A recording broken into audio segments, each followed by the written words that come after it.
God and Science by John W. Dawley. Copyrighted by the John W. Dawley Trust.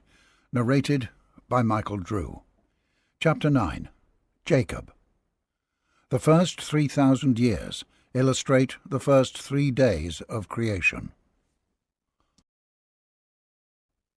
As one progresses in the study of the Bible story, it becomes more and more evident that the inspired prophetic writers between 550 BC and 300 BC employed every type of symbol to interpret the Christ idea, divinely and scientifically, and in conformity with the foundational system of divine metaphysics as laid down in Genesis 1:1 through Genesis 2:3.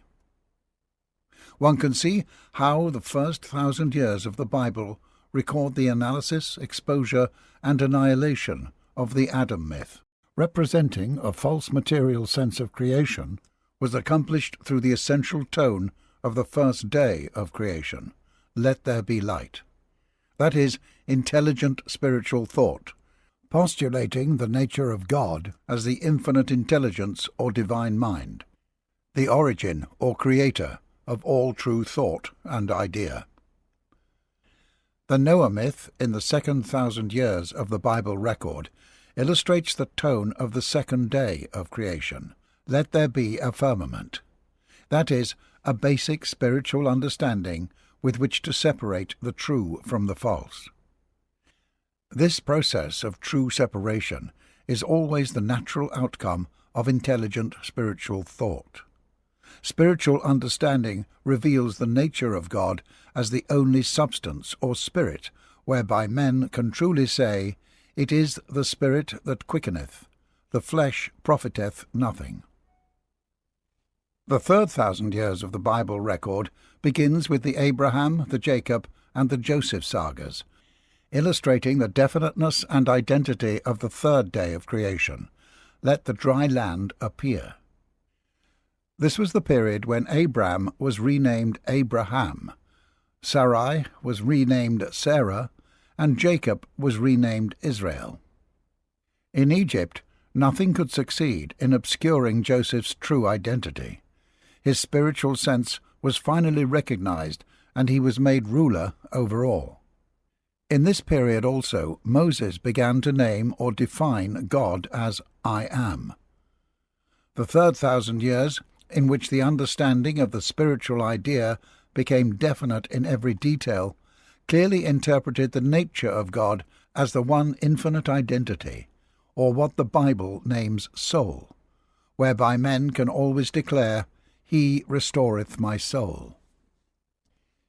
If these conclusions are true, then we shall at once recognize the fact that the story of the first 1,000 years of the Bible, illustrating the first day of creation, far from being a mere myth and factually unreliable, is rather a definite, living, and practical symbol of the ever-present operation of God's nature as divine mind, and all that this term means. Likewise, the second 1,000 years, illustrating the second day of creation, reveals to us the substance of reality, the nature of God as infinite spirit, and the third 1,000 years, illustrating the third day of creation, symbolizes the operation in infinite detail of the one divine identity, preserving the permanent and indestructible relationship of all ideas with God, through the understanding of God as infinite soul. When it becomes apparent to us that the great prophetic writers devoted to the illustration of each day of creation, that is, to each stage of the ordered revelation of God's nature, a period of 1,000 years of Bible history, then the deep significance which must be attached to the seed plot with which the story of the Bible begins will be realized. Through the symbol of the breaking of the light, we begin to know God as the one intelligent or divine mind. Through the symbol of the firmament, ordered separation, we gain some sense of true substance, of God's nature as infinite spirit, and through the symbol of the dry land we are enabled to recognize the divine nature as the one infinite identity or soul.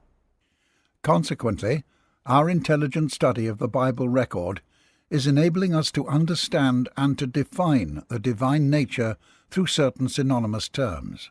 And moreover, these comprehensive terms for God are conveying to us multitudinous ideas of the infinite, intelligently and specifically classified. Surely, these diversified and classified ideas of God, when understood, lived and loved, must constitute the mind of Christ, that spiritual and mental condition which can always prove the reality of the spiritual and eternal, and the utter unreality of the material and temporal. These terms for God, mind, spirit, and soul, when spiritually and definitely understood, and combined with other terms for God, used and illustrated later in the Bible story, will surely become our sevenfold spiritual and intellectual lifeline, whereby we can seek, find, and prove the very presence and power of the infinite. Does the reader now see that it is possible to grasp definite numerals of spiritual thought and idea, whereby he can understand and demonstrate the nature of God? These specific numerals of spiritual consciousness are far vaster and yet far more exact than the symbols of any human system could possibly be, and eventually they become perfectly natural to any unbiased and progressive thinker. As we understand them, we begin to stand on firm ground, and we lay hold on specific categories of metaphysics. In other words, the dry land appears to us. The conflict between Jacob and Esau. And now we come to the Jacob saga, that wonderful symbol of the struggle between spiritual sense or soul and physical sense testimony. As we have seen, the outcome of the union of Abraham and Sarah, his ideal, was Isaac. Isaac was the seed of Abraham's spiritual sense, but he does not figure much in either the Old or the New Testaments, and, as has been previously pointed out, he is regarded as a link inserted by the editors to form the necessary connection between the sagas of Abraham and Jacob. Isaac's own seed, the product of his rather nebulous spiritual thought, and the spiritually mindedness of Rebekah, naturally seemed to partake of dualism. His twin sons were Jacob and Esau, in whom good and evil tendencies struggled.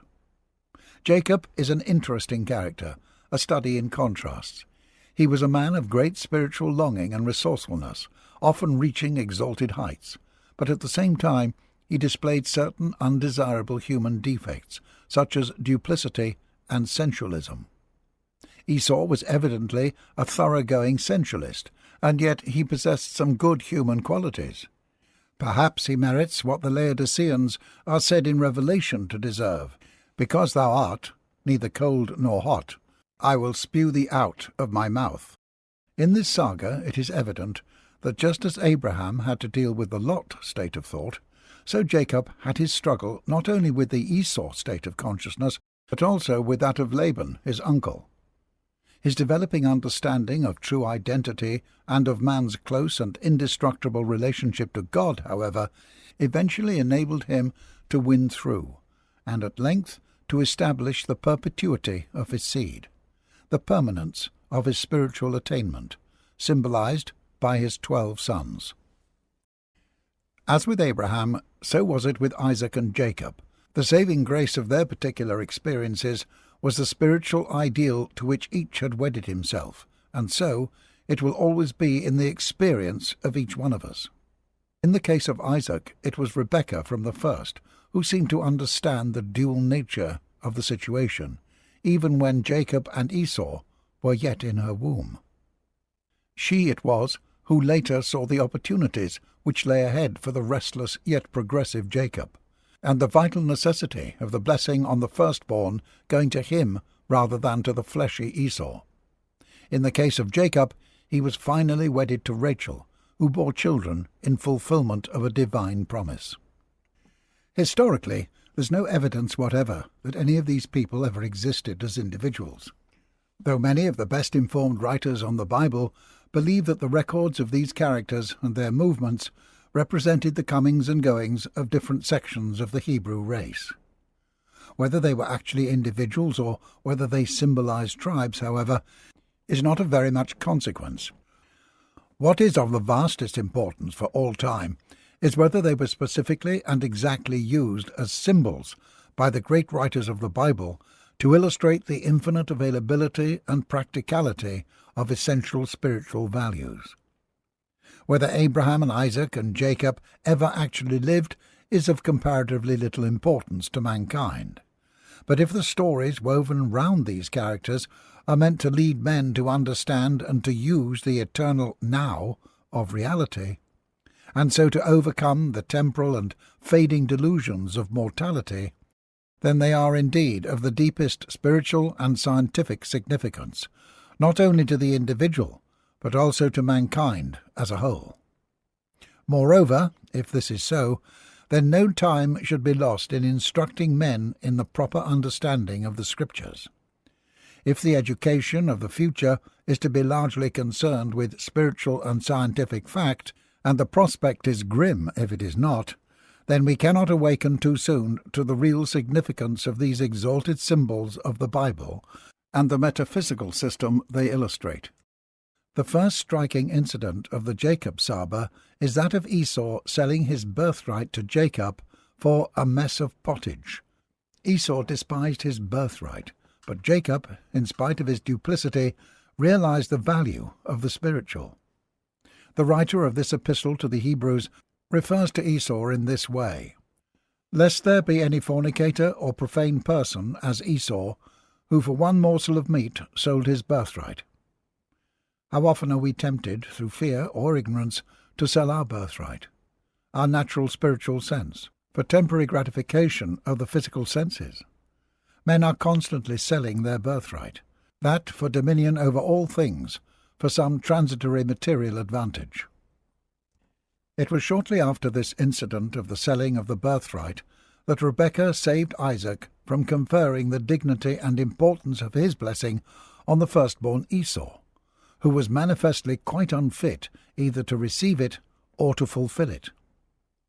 On this significant occasion, Isaac seems to have been mainly interested in the venison that he craved, for he sent Esau out into the field to fetch venison before conferring his blessing on him. The story of how Rebekah overheard Isaac's request and disguised Jacob as his brother, so that the aged Isaac unwittingly blessed Jacob instead of Esau, is well known. Rebekah, with pertinent soul sense, saved the blessing for Jacob, who she realized would maintain and protect it. The blessing of dominion will always be given to spiritual sense, no matter how faintly it may be expressed, rather than to material sense. Of course, the means used by Rebekah and Jacob were extremely crude, but after all, we ourselves live in an age when millions of lives are sacrificed, and men resort to every kind of cunning and intrigue in warfare in order to maintain what they consider to be the highest expressions of idealism. When humanity realizes that spiritual values can only be permanently attained and retained through spiritual processes, then these crude methods will pass from human experience. Jacob was sent by Rebekah to his uncle Laban, in order to be protected from Esau's hatred and wrath. This experience we all encounter in some sort. Often, when the things of the Spirit are becoming definite to us, and some dreaded aspect of our own character, some Esau, would destroy our spiritual progress, then if the ideal that guides us is vital enough, and spiritual sense governs the situation, we are led out of that predicament into another condition, which may not be perfect, but which is an improved state, where we will have time and the help we need in order to overcome the difficulty. Jacob's dream. The angels of God ascending and descending. On his way to Laban, as he fled from Esau, it is related in Genesis 28 that Jacob spent the night in Bethel, which means the house of God. There he rested with stones for his pillows. When we remember that the word calculus comes from the Latin word meaning stone, may not this description symbolize that Jacob began to rest or rely in some measure on the divine calculus, the absolute facts of reality? In his dream that night he saw a ladder reaching up to heaven, and the angels of God ascending and descending. Surely such a vision indicated that Jacob caught a glimpse of the process of seeking through the ordered ascending scale of the days of creation, the Word, and also the process of finding.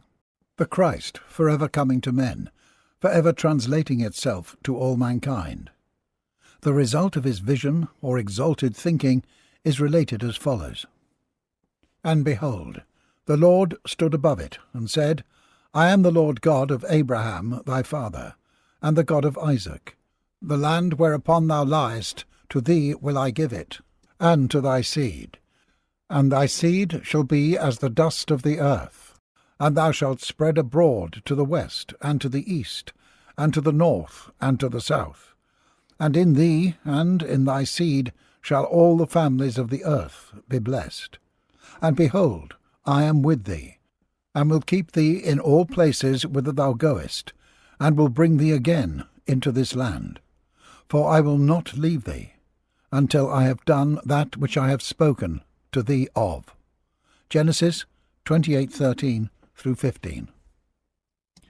Jacob here gained an even broader concept of the divine infinite calculus of God's ideas, as symbolized by the 4 cardinal points: west, east, north, and south.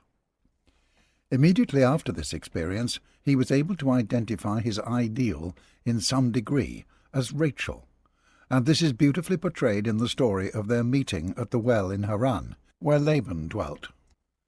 As we behold the angels, the ideas of God ascending and descending, that is, as we discern the possibility of seeking and finding divine ideas in an ordered way, then we too shall glimpse the practicality and availability of a divine infinite calculus of thought, whereby all mankind can be blessed. Then each of us individually will identify our own ideal, our Rachel, and from thenceforth we shall naturally desire to work for that ideal, as Jacob did. Jacob's sojourn with Laban. Laban had 2 daughters, Leah and Rachel, and it is recorded that Jacob undertook to serve Laban 7 years for Rachel, but at the end of that period he was fobbed off with Leah, who seems to symbolize good human belief rather than spiritual vision. How often we have this experience individually. We think that we are using the best method we know, the 7-fold way of completeness and perfection, to wed our thought and experience to our highest ideal. But often our sense of completeness and of the spiritual is not good enough. It is still full of duplicity, the belief in spirit and matter, and so we are tricked by Laban with his conservative human methods, and find that all we have gained is just good human belief. But Jacob was still willing to serve his full term for his ideal, Rachel, and he eventually won her. As incident after incident is recorded, can we not see that these symbols of the 3,000 years of the Bible history, the symbols of Abraham, Isaac, Jacob, and then Jacob's 12 sons, Joseph, Moses, the commandments, and the promised land, are used as inspired illustrations of definiteness and identity, those aspects of the divine nature characterizing the 3rd day of creation. Moreover, these symbols will enable us to realize the definiteness of true spiritual values, to understand the ideas of God's nature as infinite soul, and to prove this understanding by overcoming the vagaries of mortal sense. If the supreme terms for those first 3 fundamental root notions of the infinite, which we have capitalized as mind, spirit, and soul, are now becoming living and vital to us in their meaning and purpose, then we are beginning to grasp in some measure the divine system of the Bible, as laid down in Genesis 1:1 through Genesis 2:3. For we are contemplating the highest illustrations of the operation of the essentials of that system in the unsurpassed idiom of the Holy Scriptures. Those who perceive these things truly begin to hear the angels sing. The ideas of God become pregnant in their thinking and their lives, and they bring forth fruit according to the divine nature and purpose. What a vista opens to mankind of learning God and proving the divine idea in every detail of human experience, both spiritually and scientifically, through the supreme ethics and the exact metaphysics of the Bible. Whilst Jacob was sojourning with Laban, 11 sons and 1 daughter were born to him, 6 sons and a daughter by Leah, 1 son by Rachel, and 2 sons by each of his wives' handmaidens, Bilhah and Zilpah. Jacob worked for Laban, but through his astuteness he evidently got the better of his employer to some extent. Laban seems to represent a measure of human good mixed with a great deal of greed and craftiness, and eventually Jacob saw the necessity of parting with this state of thought in order to progress spiritually, just as Abraham had seen the necessity of parting with Lot. But Jacob did not face up to the situation. He was afraid, and took his departure unknown to Laban. If we try precipitately, or in a human way, to separate ourselves from that which would hinder our spiritual progress, we never succeed.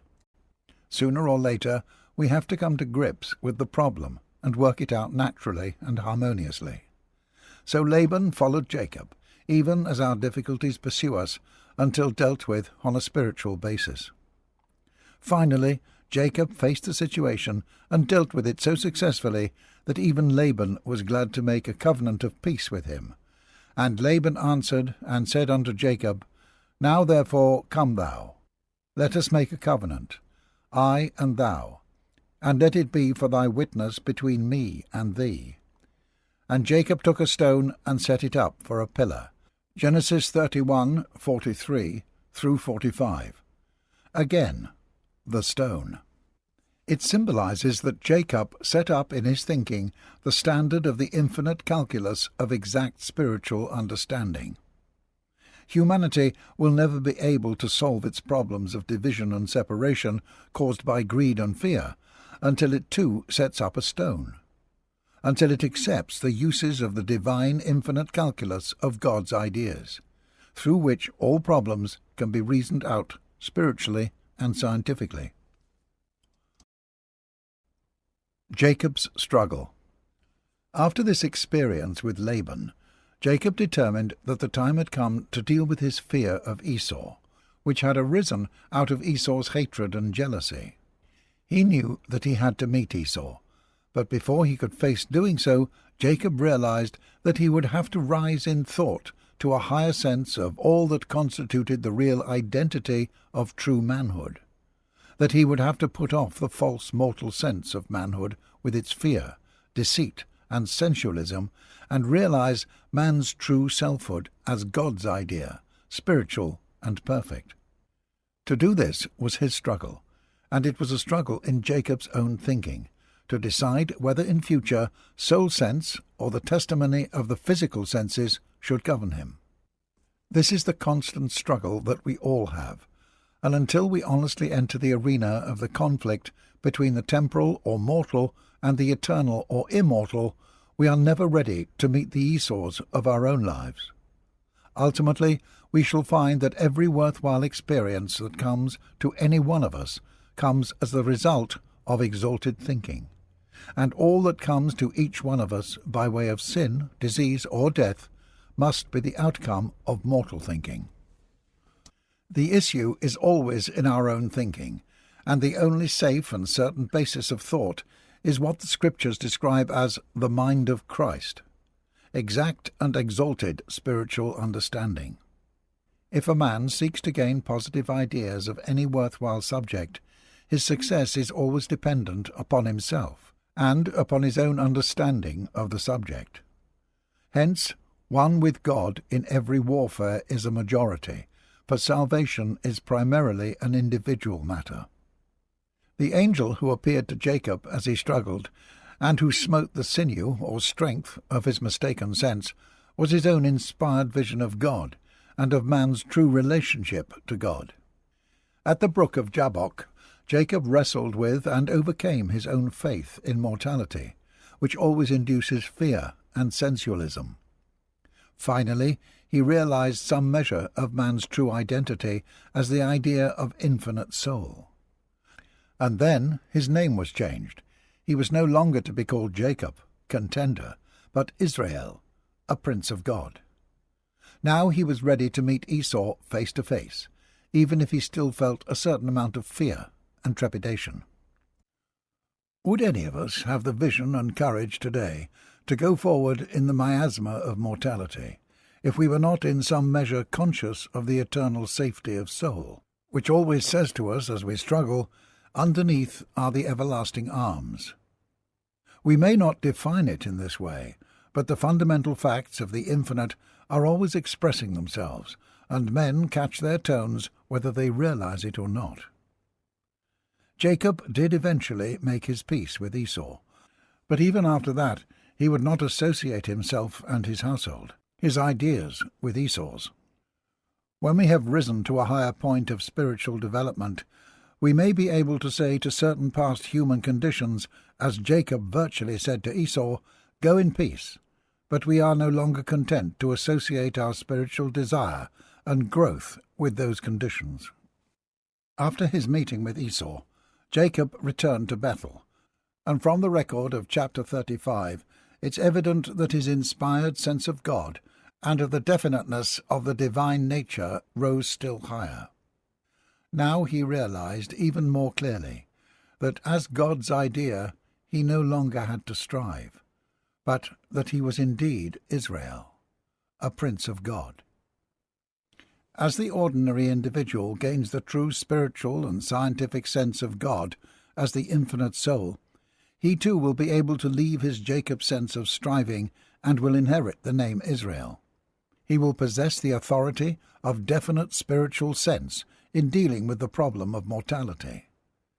Then he will have for his God the God of Abraham, of Isaac, and of Jacob, just as certainly as he would have at his disposal and could use the essential symbols of any subject when he understood them. We read in chapter 35, "And God said unto him, Thy name is Jacob. Thy name shall not be called any more Jacob, but Israel shall be thy name. And he called his name Israel. And God said unto him, I am God Almighty. Be fruitful and multiply. A nation and a company of nations shall be of thee, and kings shall come out of thy loins. And the land which I gave Abraham and Isaac, to thee I will give it. And to thy seed after thee will I give the land. And Jacob set up a pillar in the place where he talked with him, even a pillar of stone. And he poured a drink offering thereon, and he poured oil thereon." Genesis 55:10 through 12 and 14. At this point, Jacob not only accepted the infinite divine calculus of God's ideas, symbolized by the stone, but he also saw that it demanded inspiration and consecration, the wine and the oil. He called this state of thought Bethel, the house consciousness of God. Truly, in my Father's house are many mansions, infinite categories of divine nature. The forever operation of the infinite and perfect calculus of thought and idea has limitless expression. Its appearing, its development, and its application are limitless in scope, for the simple fact is that true being is eternally infinite. The recorded experiences of Jacob may be definite and inspired symbols of reality, as a Beethoven sonata is a definite and inspired symbol of music. But the interpretation of that sonata and of the story of Jacob offers infinite scope for individual expression. The 12 Sons of Jacob. At this point in the Jacob saga, the birth of Benjamin is introduced to complete the symbol of Jacob's 12 sons, who constituted in that age the specific symbol of the operation and proof of the spiritual idea. As the saga develops, the symbol of the divine idea changes somewhat from Jacob himself to his 12 sons, who afterward formed the 12 tribes of Israel. These 12 sons of Jacob and their experience now become the symbol for portraying and elucidating the operation of the divine idea. It will be remembered that the significance of the symbol 12 was referred to in chapter 2 of this book as being derived from the 12 signs of the zodiac, and portraying divine government and proof. The frequent occurrence of this numerical symbol throughout the Scriptures convinces us that it was specifically and intentionally used to present a definite spiritual value. The record of Jacob's blessings on his sons, as given in Genesis 49, is seen to be remarkable for its metaphysical analysis, when these 12 sons are regarded as symbolic representations of various states and stages of thought. It is held that these so-called blessings by Jacob were written by the prophetic writers perhaps 1,000 years after the time of Jacob. One has only to study these blessings to realize that here was an inspired attempt to depict the past and future development of the right idea of God and of man, as it had unfolded and would ever unfold. To give an illustration of what is meant by this, if one had a deeply cultured understanding of the essentials of music or mathematics, one could then naturally describe their certain development under all circumstances, and one could also indicate those elements which would delay their development, and those which would support and aid it. To study carefully the record of the birth of these 12 sons of Jacob, see Genesis 30, and Jacob's blessings on them, see Genesis 49, and also Moses' blessing on them, see Deuteronomy 33. Will convince one of the significance of this symbol of the 12 sons as an illustration of the universal operation of the right idea of God and of man. Naturally, as one understands the symbol which illustrates the operation and demonstration of any subject, one is able in some measure to appreciate and to prove the subject in one's own experience. As we have seen, soul is that aspect of God which presents the specific identity of the infinite details of the divine plan. The vast range of the varied characteristics of the 12 sons depicts this aspect in a wonderful way. Consequently, these 12 sons of Jacob, when understood spiritually, constitute one of the most important symbols of the scriptural record in its message to mankind. To take a few illustrations, Judah and Joseph form the nucleus of the two most important tribes. Judah forming practically the whole of the southern kingdom in Palestine, which took its name from Judah, and Ephraim and Manasseh, Joseph's sons, becoming the two most important tribes in the northern kingdom of Israel. Symbolically, these two kingdoms illustrated the manhood and womanhood of the Christ idea. If we consider intelligently Jacob's so-called blessing on Judah, and remember that Jesus was of the lineage of Judah, we cannot fail to see that here was an inspired foretelling of how the spiritual idea would eventually demonstrate itself in a specific manner through Christ Jesus. This is the blessing. Judah, thou art Jesus Christ, whom my brethren shall praise. Thy hand shall be in the neck of thine enemies. Thy father's children shall bow down before thee. Judah is a lion's whelp. From the prey, my son, thou art gone up. He stooped down. He couched as a lion. And as an old lion, who shall rouse him up? The sceptre shall not depart from Judah, nor a lawgiver from between his feet, until Shiloh come.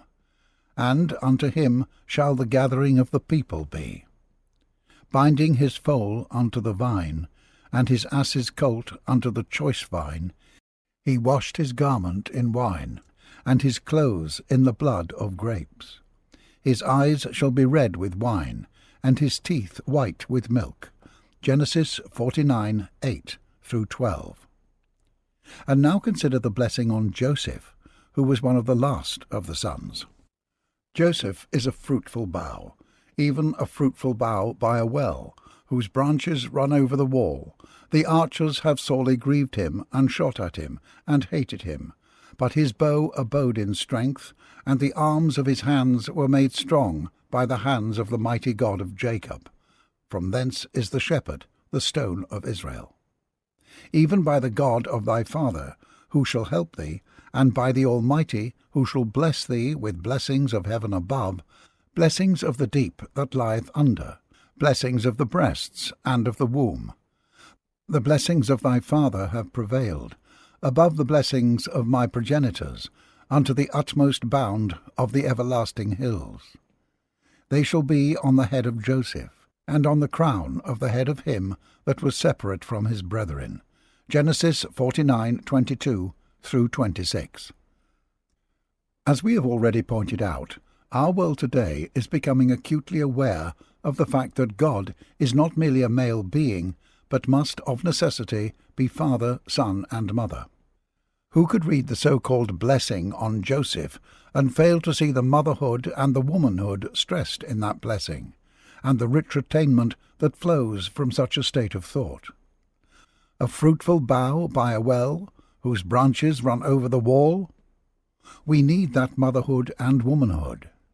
We need the grace of the Spirit, patience, understanding, tolerance, universality, and love. And if we have those qualities of thought, they will always bring forth fruit.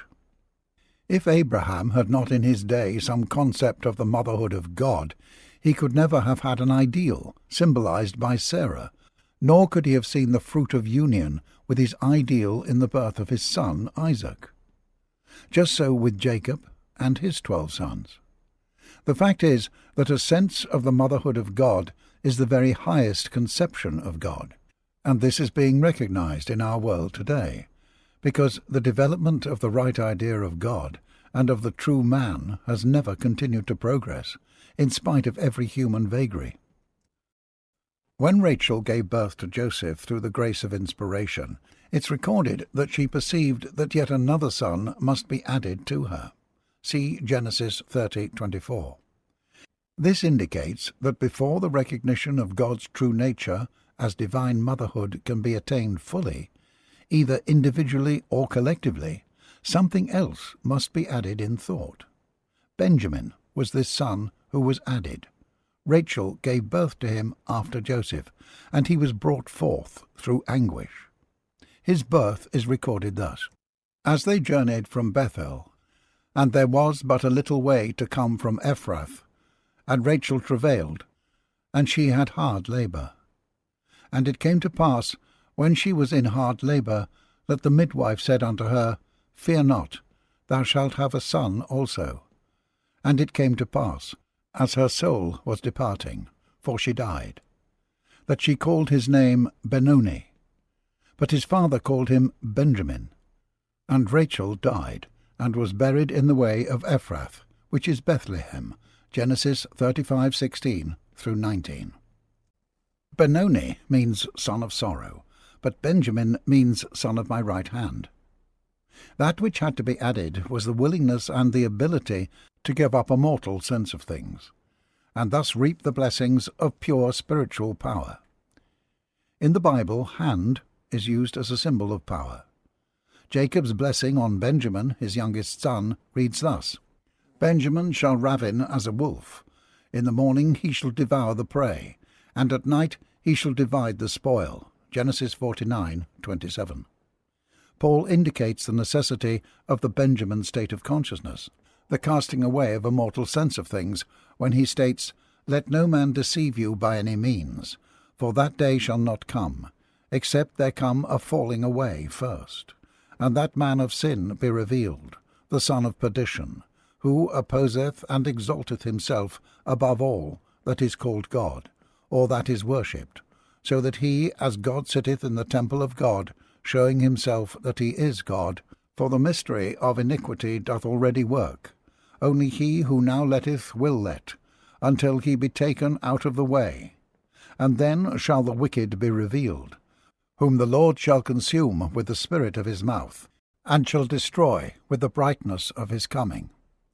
That this process is illustrated by Benjamin is made very clear later in the story of Joseph, when Joseph's 10 brethren come to buy corn of him in Egypt, and he will not sell it to them unless they bring Benjamin with them.